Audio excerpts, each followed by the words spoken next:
ಇತ್ತೀಚಿನ ಸಂಚಿಕೆಗಳನ್ನು ಜಾಹೀರಾತಿನ ಕಿರಿಕಿರಿ ಇಲ್ಲದೆ ನೋಡಿ.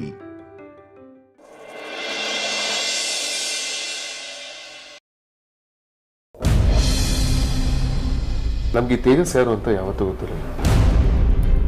ಅದಕ್ಕಿನ ಮದುವೆ ಆಗಬೇಕು ಅನ್ನೋ ಮುಖಾಂತರ ನಮ್ಗೆ ಲೈಫಲ್ಲಿ ಎಂಟರ್ ಆಗುತ್ತೆ. ಕೊನೆಗೆ ಅವನ ಕ್ಯಾರೆಕ್ಟರ್ ಚೆನ್ನಾಗಿಲ್ಲ ಅಂತ ಸುಹಾಸಿನಿ ಅಮ್ಮ ಎಂಗೇಜ್ಮೆಂಟ್ನ ಕ್ಯಾನ್ಸಲ್ ಮಾಡಿದ್ರು. ಅದಾದ್ಮೇಲೆ ಒಂದು ಧ್ರುವನ್ ಕೊಲ್ಲೋದಕ್ಕೆ ಟ್ರೈ ಮಾಡ್ತಿದ್ದ ಅಂತ ನನಗೆ ಡೌಟ್ ಇತ್ತು. ಬಟ್ ಅವ್ನು ಯಾವಾಗ ದೇವಸ್ಥಾನಕ್ಕೆ ಬಂದು ಧ್ರುವನ್ನ ಕಿಡ್ನಾಪ್ ಮಾಡೋದಕ್ಕೆ ಟ್ರೈ ಮಾಡ್ದ, ಅಲ್ಲಿಗೆ ನನಗೆ ಡೌಟ್ ಕನ್ಫರ್ಮ್ ಆಯ್ತು. ಬಟ್ ಈ ತೇಜಸ್ ಯಾಕೆ ಧ್ರುವನ್ ಹಿಂದೆ ಬಿದ್ದಿದ್ದಾನೆ? ಅವನಿಗೂ ಧ್ರುವನ್ ಏನ್ ಸಂಬಂಧ? ಇದು ನಾವು ಕಂಡುಹಿಡಿಯಲೇಬೇಕು. ಮೋಸ್ಟ್ಲಿ ಅವರಿಬ್ಬರಿಗೂ ಏನಾದರೂ ಹಳೆ ಎನಿಮಿಟಿ ಇರ್ಬೋದಾ? ಇಲ್ಲ ವೇದಾಂತ್, ರಾಜಣ್ಣ ಒಬ್ರತ ದ್ವೇಷ ಕಟ್ಕೊಳ್ಳೋಕಂತೂ ಚಾನ್ಸೇ ಇಲ್ಲ.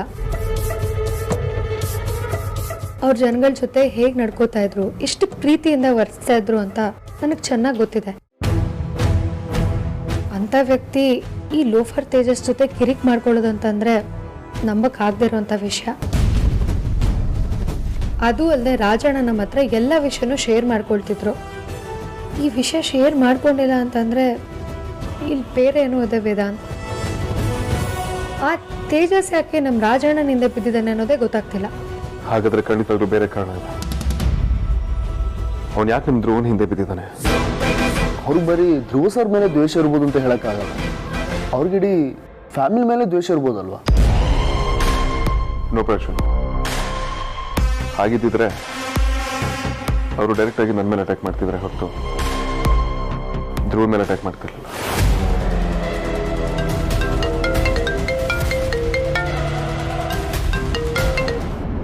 ಹಲೋ, ವೇದಾಂತ್ ವಶಿಷ್ಠ. ಹೌದು, ಯಾರು ಮಾತಾಡೋದು? ನಿನ್ ಪಾಲನ್ ಯಮ ಅನ್ಕೋ. ನಿನ್ ಸಾಯಿಸಕ್ಕೆ ಬಂದಿದ್ದೀನಿ.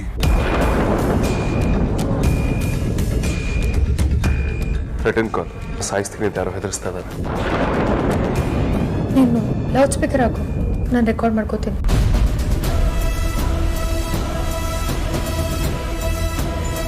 ಬರೀ ನಿನ್ನನ್ನಲ್ಲ, ನಿನ್ ಜೊತೆ ಇರೋ ಎಲ್ಲಾರನ್ನ ಸಾಯಿಸ್ತೀನಿ.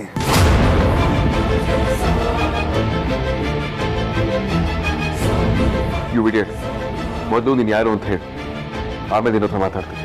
ಹೇಳದ್ನಲ್ಲ, ನಿನ್ ಪಾಲಿನ ಯಮ ಅಂತ. ನೀನು ತೇಜಸ್ನ ಬರೀ ಅರೆಸ್ಟ್ ಮಾಡಿಸೋದಿಕ್ಕೆ ಎಲ್ಲ ಮುಗ್ದೋಯ್ತು ಅಂತ ಅನ್ಕೊಂಬೇಡ.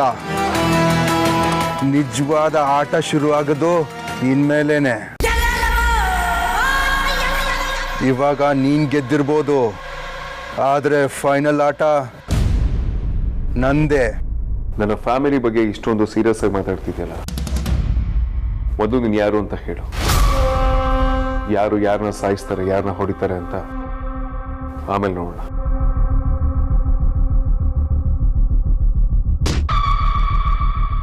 ನಾನು ಯಾರಂತ ನಿಂಗೆ ಬೇಕಾಗಿಲ್ಲ. ನನ್ಗೆ ಮಾತ್ರ ನಿನ್ನ ತಮ್ಮನ ಜೀವ ಬೇಕು. ನೀನು ಅವನ್ನ ಎಷ್ಟು ಕೇರ್ಫುಲ್ ಆಗಿ ನೋಡ್ಕೊಂಡ್ರು ಅಷ್ಟೇ, ಅವನ್ ಸಾಯೋದು ನನ್ನ ಕೈಯಿಂದಾನೆ. ನಿನ್ಗೆ ಇನ್ನೊಂದು ವಿಷಯ ಗೊತ್ತಾ? ನಿನ್ನ ತಮ್ಮ ಧ್ರುವನ್ನ ಆಕ್ಸಿಡೆಂಟ್ ಮಾಡಿಸಿರೋದು ನಾನೇನೆ.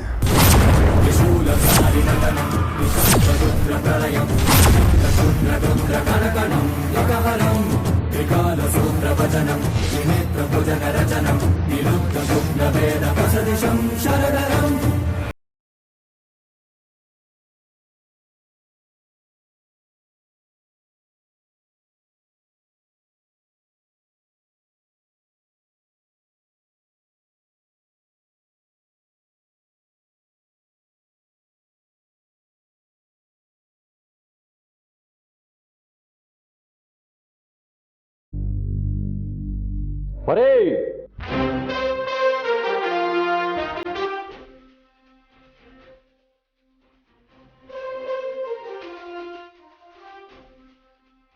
ಇಲ್ಲಿ ನೋಡ್ರಪ್ಪ, ಯಾರಿಗೋ ಒಬ್ಬರಿಗೆ ಪ್ರಮೋಷನ್ ಬಂದಿದೆ ಅಂತ ವರ್ತನೆ ಬದಲಾಗ್ಬಿಟ್ಟಿದೆ. ಏನ್ ಬದಲಾದ್ರೇನು ನಮ್ಮ ಪರಿಸ್ಥಿತಿ ಏನ್ ಬದಲಾಗತ್ತಾ? ನಾನು ಬಂದು ಕೂತ್ಕೊಂಡು ಎಷ್ಟೊತ್ತಾಯ್ತು? ಒಂದು ಗ್ಲಾಸ್ ಕಾಫಿ ಕೊಡ್ಬೇಕು ಅನ್ನೋ ಕಾಮನ್ ಸೆನ್ಸ್ ಬೇಡವಾ? ತಗೊಂಡ್ ಬಾ.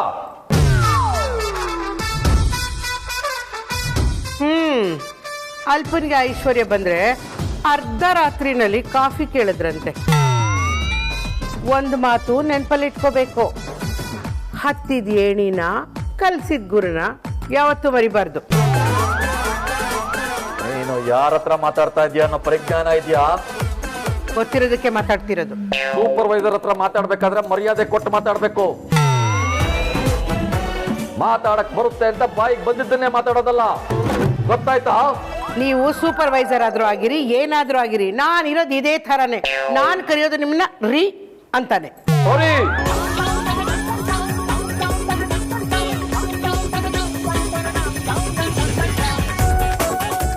ಅಂಜಲಿ, ಅದಿತಿ, ಪರಿ ಎಲ್ಲರೂ ನನ್ನ ಮುಂದೆ ಸಾಲಾಗಿ ನಿಂತ್ಕೊಳ್ಳಿ. ನಾನೂನಾ? ನೀನೇ. ಏನ್ ನಾನು ನಾ ಅಂತ ಬೇರೆ ಕೇಳ್ತಾ ಇದೆಯಲ್ಲ, ನಿಂತ್ಕೊಳ್ಳಿ ಎಂದೆ. ಏನೆಲ್ಲರಿಗೂ ಮತ್ತೊಂದ್ಸಲ ತುತ್ತೂರಿ ಊದ್ಬಿಟ್ಟು ಹೇಳ್ಬೇಕಾ? ಪರೇ, ನಿನಗೇನು ಸ್ಪೆಷಲ್ ಆಗಿ ಆಮಂತ್ರಣ ಕೊಡ್ಬೇಕಾ? ಇಲ್ಲಪ್ಪ. ಬಾ ಮತ್ತೆ. ಬಂದೆ ಬಂದೆ ಬಂದೆ.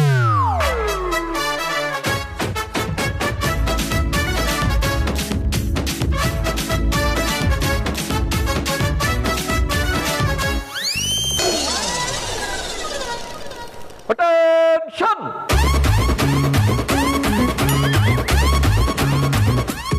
ಹಂಗಂದ್ರೇನ್ರಿ? ಅಮ್ಮ, ಅಟೆನ್ಷನ್ ಅಂದ್ರೆ ಹಿಂಗೆ, ಸ್ಟ್ಯಾಂಡರ್ಟೀಸ್ ಅಂದ್ರೆ ಹೀಗೆ. ಮಾಡ್ಕೋಗೆ. ಅಟೆನ್ಷನ್. ಸ್ಟ್ಯಾಂಡರ್ಡೀಸ್. ಡ್ಯಾನ್ಸು? ಡ್ಯಾನ್ಸ್ ಅಲ್ಲ. ಅಟೆನ್ಷನ್.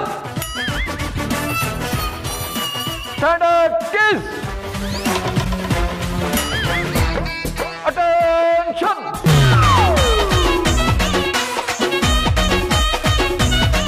ಸ್ಟ್ಯಾಂಡರ್ಡೀಸ್. ಅಟೆನ್ಷನ್. ಸ್ಟ್ಯಾಂಡರ್ಡೀಸ್.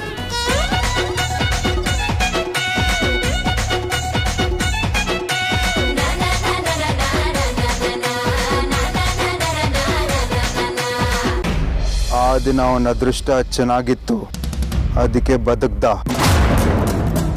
ಮಿಸ್ಟರ್ ವೇದಾಂತ್, ನೀನು ದೇವಸ್ಥಾನಕ್ಕೆ ಸ್ವಲ್ಪ ಲೇಟಾಗಿ ಬಂದಿದ್ರೆ ಅವನಿಗೆ ತುಳಸಿ ನೀರು ಬಿಡ್ತಿದ್ದೆ. ಏನು ಮಾಡೋದು, ಎಲ್ಲ ಮಿಸ್ ಆಗೋಯ್ತು. ಆಗಲೇ ನೀನು ಯಾರು ಅಂತ ಗೊತ್ತಿಲ್ಲ, ನಾರ್ಮಲ್ ಆಗಿ ಹೇಳೋ ಅಂತ ಹೇಳಿ. ಈಗ ನಿನ್ನ ಜಾತಕನ ನೀನೇ ಬಾಯ್ಬಿಡ್ತೀನಿ. ನನ್ನ ಬಗ್ಗೆ ಕಂಪ್ಲೀಟ್ ಆಗಿ ತಿಳ್ಕೊಳ್ದೆ ನನ್ನ ಟಚ್ ಮಾಡಿದ್ಯಾ. ಅದು ಸಾಲದು ಅಂತ ನಾನು ಇಡೀ ಫ್ಯಾಮಿಲಿನ ನಿರ್ನಾಮ ಮಾಡ್ತೀನಿ ಅಂತ ಹೇಳ್ತೀನಿ ಅಲ್ವಾ? ಈಗ ಹೇಳ್ತಾ ಇದನ್ನು ಕೇಳಿಸ್ಕೊ. ಪ್ರಪಂಚದ ಯಾವುದೇ ಮೂಲ ನೀನು ಬಚ್ಚಿಟ್ಕೊಂಡಿಲ್ಲ, ನಿನ್ನ ಹುಡುಕಿ ಹುಡುಕಿ ಹೊಡಿತೀನಿ. ಮಿಸ್ಟರ್ ವೇದಾಂತ್, ಸ್ವಲ್ಪ ಕೂಲ್ ಆಗೋ. ಇಷ್ಟಕ್ಕೆ ಇಷ್ಟು ಕೋಪ ಮಾಡ್ಕೊಬಾರ್ದು. ಇನ್ನೂ ನೋಡಬೇಕಾಗಿರೋದು ತುಂಬ ಇದೆ. ಮೊದಲು ನಿನ್ನ ತಮ್ಮ ಧ್ರುವನ ಮುಗಿಸ್ತೀನಿ, ಆಮೇಲೆ ವಿಕ್ರಾಂತ್, ಆಮೇಲೆ ಆದ್ಯ, ಆಮೇಲೆ ನಿನ್ನ ಫ್ಯಾಮಿಲಿ, ಕೊನೆಯಲ್ಲಿ ನೀನು. ಯಾರನ್ನು ಬಿಡಲ್ಲ. ನೀನು ಇಡೀ ಫ್ಯಾಮಿಲಿನ ಸರ್ವನಾಶ ಮಾಡಲಿಲ್ಲ ಅಂದರೆ ನನ್ನ ಹೆಸರು ಹೇಳೋ. ನಿನ್ನ ಹೆಸರೇನು ಅಂತ ಹೇಳು. ರೋಗ್, ನನಗೂ ಅದೇ ಬೇಕಿರೋದು. ಮಿಸ್ಟರ್ ವೇದಾಂತ್, ಇದಕ್ಕೆ ಹೇಳೋದು, ಜಾಸ್ತಿ ಕೋಪ ಮಾಡ್ಕೊಬೇಡ. ನಾವಿಬ್ಬರು ಮೀಟ್ ಮಾಡಿದ್ದು ನಾನು ಸ್ವಲ್ಪ ಕೋಪ ಬೇಕಾಗತ್ತೆ. ನೀನು ಡೈರೆಕ್ಟಾಗಿ ನನ್ನ ಹತ್ರ ಮಾತಾಡೋ ಲೆವೆಲಿಗೆ ಬಂದು ತಪ್ಪು ಮಾಡ್ಕೊಂಡ್ಬಿಟ್ಟೆ.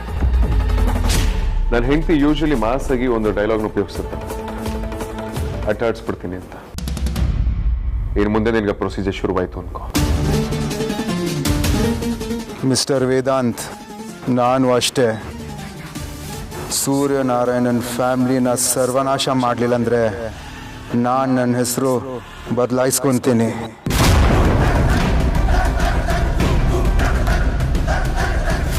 ಫಸ್ಟ್ ಆಫ್ ಆಲ್ ನಿನ್ನ ಪ್ಲಾನ್ ವರ್ಕೌಟ್ ಆಗಿದೆ.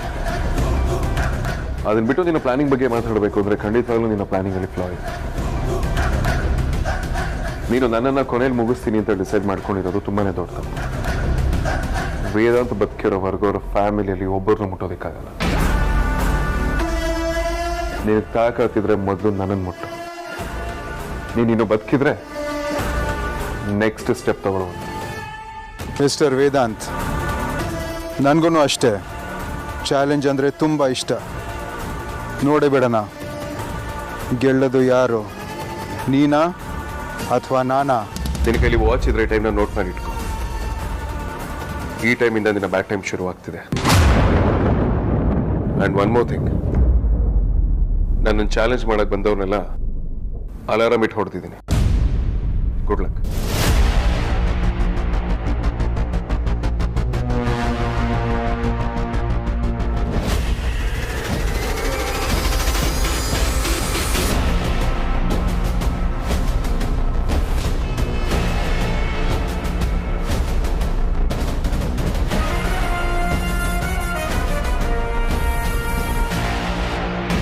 ನೋಡಿ, ನಾವು ನಿಮಗೆ ಸಂಬಳ ಕೊಡ್ತೀವಿ. ಸಂಬಳ ತಗೊಂಡ್ಮೇಲೆ ನಿಯತ್ತಾಗಿ ಕೆಲಸ ಮಾಡಬೇಕು. ತಪ್ಪಿದ್ರೆ ಕೆಲಸದಿಂದ ಓಡಿಸ್ತೀವಿ. ಎಸ್ ಸರ್, ಮಾಡ್ತೀವಿ. ಗುಡ್. ನಾನೀಗ ನೀವು ಕೆಲಸ ಮಾಡಬೇಕಾದ್ರೆ ಯಾವ ತರ ಅಲರ್ಟ್ ಆಗಿರ್ಬೇಕು ಅಂತ ಹೇಳ್ಕೊಡ್ತೀನಿ. ನೀವುಗಳು ಅದನ್ನೇ ಫಾಲೋ ಮಾಡಬೇಕು. Yes sir. ದೃಷ್ಟಿ ಚುರುಕಾಗಿರ್ಬೇಕು, ಕಿವಿ ಜಾಗೃತವಾಗಿರ್ಬೇಕು, ಮೈಯೆಲ್ಲ ಕಣ್ಣಾಗಿರ್ಬೇಕು, ಇಡೀ ಬಾಡಿ ಫ್ರೀ ಆಗಿರ್ಬೇಕು.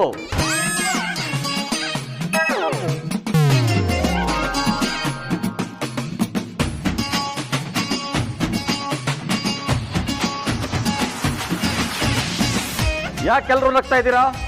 ನಾನೇನ್ ಕೋತಿ ಕೊಡಿಸ್ತಾ ಇದ್ದೀನಾ? ನೀವೇ ಕೋತಿ ತರ ಆಡ್ತಾ ಇದ್ದೀರಾ. Shut up! Aditi, yes sir, yes sir, yes sir. ನಾಳೆಯಿಂದ ನೀನು ಜಯನಗರ ಕೋಆಪರೇಟಿವ್ ಬ್ಯಾಂಕ್ ಹತ್ರ ಡ್ಯೂಟಿಗೆ ಹೋಗ್ಬೇಕು. ಅದಿತಿ. ಅಂಜಲಿ. ಅಂಜಲಿ, ನಾಳೆಯಿಂದ ನೀನು ಗಾಂಧಿ ಬಜಾರ್ ಕೋಆಪರೇಟಿವ್ ಬ್ಯಾಂಕ್ ಹತ್ರ ಡ್ಯೂಟಿಗೆ ಹೋಗ್ಬೇಕು. Yes sir. ಪರಿಮಳ ಮಂಜುನಾಥ್, ನಾಳೆಯಿಂದ ನಿನ್ ಡ್ಯೂಟಿ. ನನ್ನ ಡ್ಯೂಟಿನ ಅಡುಗೆ ಮನೆಯಲ್ಲಿ. ನಾನು ಅಲ್ಲಿ ಡ್ಯೂಟಿ ಮಾಡದೇ ಇದ್ರೆ ನಿಮ್ಮ ಹೊಟ್ಟೆಗೆ ತಣ್ಣೀರ್ ಬಟ್ಟೆ ಅಷ್ಟೇ.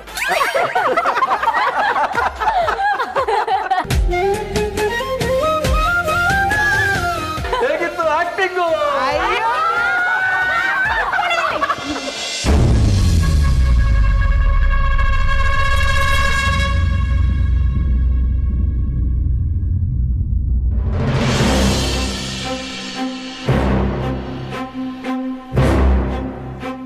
ವೇದಾಂತ್, ಯಾಕೆ ಇಷ್ಟೊಂದು ಟೆನ್ಷನ್ ಮಾಡ್ಕೋತಿದ್ಯಾ? ನೀನು ಅನ್ಕೊಳ್ಳೋ ಥರ ಏನೂ ಆಗಲ್ಲ. ನೀನು ಕೂಲಾಗಿರು. ಇಲ್ಲ ಮೂಲಿ, ಫೋನ್ ಮಾಡಿದವನು ಯಾರು ಅಂತ ಗೊತ್ತಾದ್ರೆ ಅವನು ನಮ್ಮ ಹತ್ರ ಖಂಡಿತವಾಗ್ಲೂ ಜೀವಂತವಾಗಿ ಉಳಿಸಲ್ಲ. ನನ್ನ ಫ್ಯಾಮಿಲಿನ ಥ್ರೆಟನ್ ಮಾಡ್ತಾನೆ. ವೇದಾಂತ್, ನನಗೆ ನಿನ್ನ ಕೋಪ ಅರ್ಥ ಆಗುತ್ತೆ. ಕಾಮಾಗಿ ಯೋಚನೆ ಮಾಡಿ, ಅವ್ನು ಯಾರು, ಅವನ ಉದ್ದೇಶ ಏನು ಅಂತ ಮೊದಲು ತಿಳ್ಕೊಳ್ಳೋಣ. ಆಮೇಲೆ ಏನು ಮಾಡೋದು ಅಂತ ಡಿಸೈಡ್ ಮಾಡಿದ್ರಾಯ್ತು. ಮೇಡಮ್ ಹೇಳ್ತಿರೋದು ನಿಜ ಸರ್. ಆ ವಿಷಯದಿಂದ ನಾವು ಏನು ಮಾಡೋಕ್ಕಾಗಲ್ಲ. ನಾವೇನು ಮಾಡೋದಿದ್ರು ಪಕ್ಕ ಪ್ಲಾನ್ ಆಗಿ ಮಾಡಬೇಕು ಸರ್. ಇಲ್ಲಾಂದ್ರೆ ಅವರು ತಪ್ಪಿಸ್ಕೊಳ್ಳೋ ಚಾನ್ಸಸ್ ಇದೆ. ವೇದಾಂತ್, ನನಗನ್ಸೋ ಪ್ರಕಾರ ಅವ್ನು ನಿನ್ನ ಬಿಸ್ನೆಸ್ ರೈವಲ್ ಅನಿಸುತ್ತೆ. ನಮ್ಮ ಮನೇಲಿ ನಡೀತಿರೋ ಪ್ರಾಬ್ಲಮ್ಸ್ ಎಲ್ಲ ಅವನಿಗೆ ಗೊತ್ತಿದೆ ಅನಿಸುತ್ತೆ. ಅದನ್ನು ಯೂಸ್ ಮಾಡಿಕೊಂಡು ಈ ಟೈಮಲ್ಲಿ ನಿನ್ನ ಬ್ಲ್ಯಾಕ್ ಮೇಲ್ ಮಾಡ್ತಿದ್ದಾನೆ. ನೀನು ಅದಕ್ಕೆಲ್ಲ ತಲೆ ಕೆಡ್ಸ್ಕೋಬೇಡ ವೇದಾಂತ್. ಇಲ್ಲ ಮೂಲ್ಯ, ನೀನು ತಪ್ಪು ತಿಳ್ಕೊಂಡು. ಇದು ಖಂಡಿತವಾಗ್ಲೂ ಬಿಸ್ನೆಸ್ ರೈವಲ್ರಿ ಅಲ್ಲ. ಹೌದು, ನಮ್ಮ ತಂದೆ ಸೂರ್ಯನಾರಾಯಣ ಅಂತ ಹೇಳಿದ. ಖಂಡಿತ ಅವನಿಗೆ ನನ್ನ ಫ್ಯಾಮಿಲಿ ಬಗ್ಗೆ ಚೆನ್ನಾಗಿ ಗೊತ್ತಿದೆ. This is definitely related to my family. ಹಾಗೆ ಅವನು ಮಾತಾಡ್ತಾ ತೇಜಸ್ ಹೆಸರು ಕೂಡ ಯೂಸ್ ಮಾಡ್ದ. ಹಾಗಿದ್ಮೇಲೆ ಖಂಡಿತವಾಗ್ಲೂ ಇದರಲ್ಲಿ ಏನಾಗಿದೆ. ಇನ್ನೊಂದು ವಿಷಯ ಸಿಂಪಲ್ ಆಗಿದೆ ಸರ್. ಅವನು ತೇಜಸ್ ಬಗ್ಗೆ ಮಾತಾಡಿದಾನಂದ್ರೆ ಅವನಿಗೂ ತೇಜಸ್ಗೂ ಏನೋ ಲಿಂಕ್ ಇದೆ ಅನ್ಸುತ್ತೆ ಸರ್. ಇಲ್ಲಾಂದ್ರೆ ಅವನ್ಯಾಕೆ ತೇಜಸ್ ಫೇವರ್ ಮಾತಾಡ್ತಿದ್ದ ಸರ್? ನಿಮ್ಗೆ ಕರೆಕ್ಟ್ ಆಗಿದೆ ಪ್ರಶ್ನೆ. ಅವನಿಗೆ ಕೇವಲ ನನ್ನ ಮೇಲೆ ದ್ವೇಷ ಅಥವಾ ಧ್ರುವನ ಮೇಲೆ ದ್ವೇಷ ಇಲ್ಲ, ನಮ್ಮ ಇಡೀ ಕುಟುಂಬದ ಮೇಲೆ ದ್ವೇಷ ಇಲ್ಲ. ಅದಕ್ಕೆ ಯಾರನ್ನೂ ಬಿಡದೆ ಎಲ್ಲರೂ ಮುಗಿಸ್ತೀನಿ ಅಂತ ಹೇಳ್ತಿರೋ. ನಮ್ಮ ತಂದೆ ತೀರೋಗಿ 25 ವರ್ಷ ಮೇಲಾಗಿದೆ. ಅದನ್ನ ಅವ್ನು ಈಗ ನೆನೆಸ್ಕೊಂಡು ಮಾತಾಡ್ತಿದ್ದಾನೆ, ಅದನ್ನ ಅಷ್ಟೊಂದು ಕೋಪದಿಂದ ಹೇಳ್ತಿದ್ದಾನೆ ಅಂದರೆ ಖಂಡಿತವಾಗ್ಲೂ ಇದರಲ್ಲೇನೋ ಇದೆ. ನಮ್ಮ ತಂದೆಗೂ ಆ ವ್ಯಕ್ತಿಗೂ ಏನಾದರೂ ಹಳೆ ದ್ವೇಷ ಇರ್ಬೋದು. ಮೇ ಬಿ ಇರ್ಬೋದು ಅನ್ಸುತ್ತೆ ಸರ್. ಅದಕ್ಕೆ ಅವ್ರು ನಿಮ್ಮ ತಂದೆ ಬಗ್ಗೆ ಹೇಳಿದ್ದು. ಪ್ರಜ್ವಲ್ ಇವನ್ನ ಹೀಗೆ ಸುಮ್ಮನೆ ಬಿಟ್ಟರೆ ಆಗೋದಿಲ್ಲ. ಖಂಡಿತವಾಗ್ಲೂ ಇವನಿಗೊಂದು ಗತಿ ಕಾಣಿಸ್ಲೇಬೇಕು. ಆ್ಯಂಡ್ ಆಲ್ಸೋ ಅವನು ಫೋನ್ ಮಾಡಿದ್ದು ಪ್ರೈವೇಟ್ ನಂಬರ್ ಇದೆ. ನನ್ನ ಬಿಸ್ನೆಸ್ ಕ್ಲೈಂಟ್ಸ್ ಇರ್ಬೋದು ಅಂತ ರಿಸೀವ್ ಮಾಡಿ ಅವನ ನಂಬರ್ ಇರಲಿಲ್ಲ. ಅವನು ಯಾವ ನಂಬರಿಂದ ಕಾಲ್ ಮಾಡಿದ್ದಾನೆ ಅಥವಾ ಯಾವ ಲೊಕೇಶನಿಂದ ಕಾಲ್ ಮಾಡಿದ್ದಾನೆ ಅನ್ನೋದನ್ನು ಫಸ್ಟು ಟ್ರೇಸ್ ಮಾಡಿ ನನಗೆ ಇಮಿಡಿಯೇಟಾಗಿ ಗೊತ್ತಾಗ್ತದೆ. ನೀವೇನು ಮಾಡ್ತೀರೋ ನನಗೆ ಗೊತ್ತಾಗ್ತದೆ. ನಾನು ಈಗಲೇ ಇನ್ಸ್ಪೆಕ್ಟರ್ ಹತ್ರ ಮಾತಾಡ್ತೀನಿ.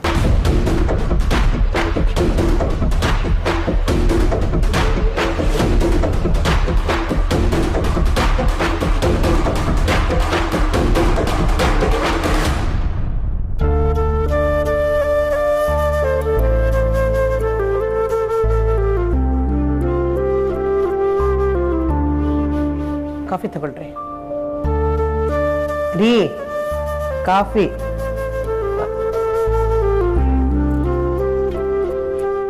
ಏನು ಯೋಚನೆ ಮಾಡ್ತಿದ್ದೀರಾ? ಬರೀ ಇವತ್ತು ಯಾಕೋ ನನಗೆ ತುಂಬ ಸಮಾಧಾನ ಅನ್ನಿಸ್ತಾ ಇದೆ.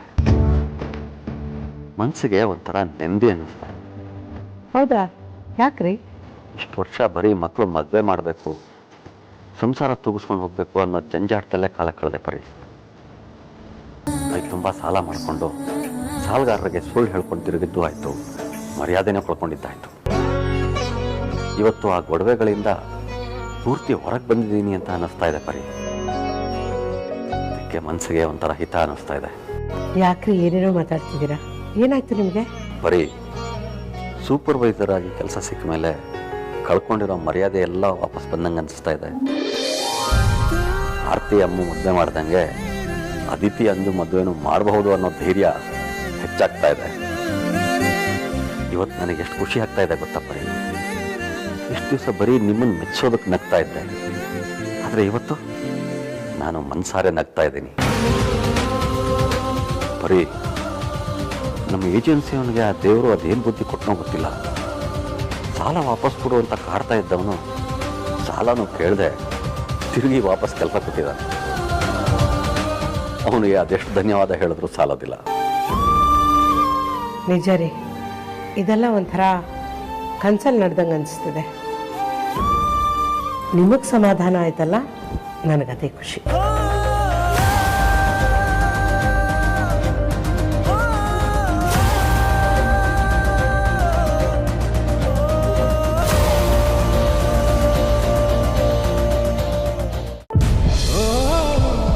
ಸಕ್ಕರೆ ಸರಿ ಇದೆಯಾ ನೋಡಿಮ್ಮ?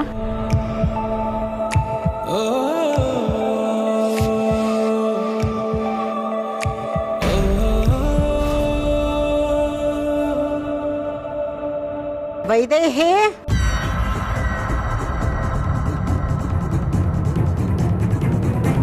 ವೈದೇಹಿ,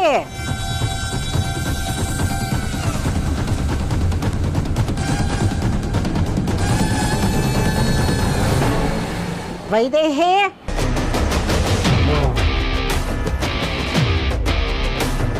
ಕರೆದ್ರಮ್ಮ?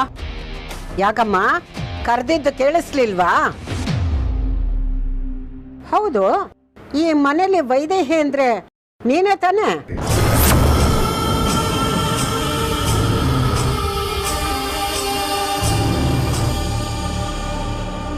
ಯಾಕೆ ಏನು ಮಾತಾಡ್ತಾ ಇಲ್ಲ?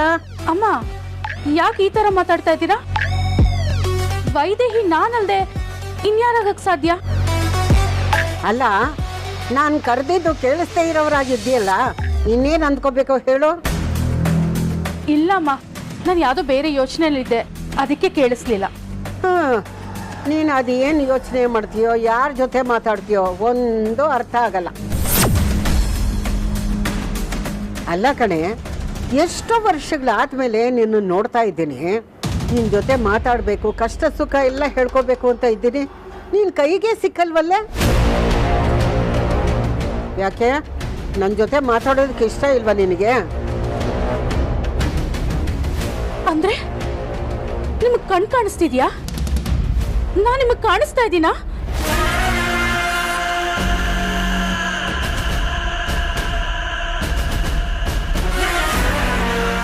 ನೋಡ್ತಿದ್ದೀನಿ ಅಂದರೆ ಕಣ್ಣು ಕಾಣುತ್ತೆ ಅಂತ ಅಲ್ಲಮ್ಮ, ಕಿವಿನೂ ಚೆನ್ನಾಗಿ ಕೇಳಿಸುತ್ತೆ. ಯಾರೋ ಬಂದಾಗ ಶಬ್ದ ಆಯಿತು, ಅದು ನೀನೇ ಇರಬೇಕು ಅಂತ ಕೂಗಿದೆ. ವೈದೇಹಿ, ನಾನು ತುಂಬ ದಿನದಿಂದ ನಿನ್ನ ಹತ್ರ ಒಂದು ವಿಷಯ ಕೇಳಬೇಕು ಅಂದ್ಕೊಂಡಿದ್ದೀನಿ. ನೀನು ಇಷ್ಟು ವರ್ಷ ವೃದ್ಧಾಶ್ರಮದಲ್ಲಿ ಹೇಗಿದ್ದೆ? ಬೆಂಕಿ ಅವಘಡ ಆದಮೇಲೆ ಮನೆಗೆ ಯಾಕೆ ಬರಲಿಲ್ಲ? ನಿನಗೆ ನಿನ್ನ ಮಕ್ಕಳನ್ನ, ನಿನ್ನ ತಾಯಿನ ನೋಡಬೇಕು ಅನ್ನಿಸ್ಲಿಲ್ವಾ? ಯಾಕೆ ಸುಮ್ಮನಾಗ್ಬಿಟ್ಟೆ? ನಿನ್ನನ್ನೇ ಕೇಳ್ತಾ ಇರೋದು, ಮನೆಗೆ ಯಾಕೆ ಬರಲಿಲ್ಲ? ನಮ್ಮನ್ನು ಹುಡ್ಕೋ ಪ್ರಯತ್ನ ಯಾಕೆ ಮಾಡಲಿಲ್ಲ?